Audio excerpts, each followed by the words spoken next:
म्हापसा एक डकैती जाली, एक चोरी जाली. जी गजाल आमी गेली 8 वर्सां लोकांक आड्डोन आड्डोन सांगताले ते सगळे गजाली सत्य जावपाक लागले, सारखे जावपाक लागला.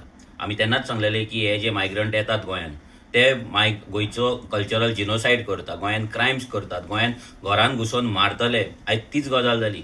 घरान घुसून गोंयकारांक बांदून घालून चोरी केली.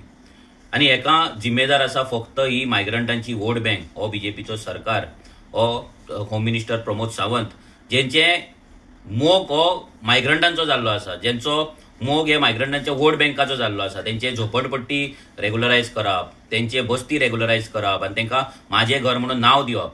आयज थंयसरूच गणेशपुरी जर पळयत तुमी जाल्यार फुकट नगरी आसा. आयज ती फुकट नगरी रेग्युलरायज जाल्ली आसा. आयज तेंकां नेट येयल्लो आसा. जर सरकार आमच्या वांगडा आसा, सरकाराचो सीएम आमच्या वांगडा आसा आनी जर आमी आमची घरां रेग्युलरायज, इलिगल घरां रेग्युलरायज जाता जाल्यार चोरयो करपाक व्हडलें कितें आहा? हें चिंतून आयज हें सगळें जायत आसा.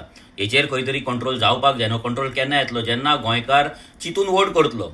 तो श्रीमंत जावन नाल्यार गरीब जावं. आयज गरीब इफेक्ट जालात ते जाल्यार श्रीमंतांच्याय घरा अशें जर चोरयो लावपाक जाल्यार ताचो इफेक्ट श्रीमंतांचेरूय पडटा. सो सगळ्यांनी विचार करपाक जाय. पयसो आसलो नासलो म्हणून फरक पडना, पूण हो वोट बँक गरीब जावं श्रीमंत जावं प्रत्येक गोंयकाराक इफेक्ट करतलो. हेची काळजी घ्या. हो बीजेपी सरकार गोंयकारांक सोंपोवपाक येयला. हो बीजेपी सरकार गोंयकारांक सोंपयतलो आनी हे मायग्रंट येता ते गोंयकारांक अशेंच लुट्टले, गोंयकारांक मारतले, बडयतले, रेप करतले, मर्डर करतले आनी गोंयान आपले राज्य करतले. देव बरें. तुम्ही पळयतात GNH.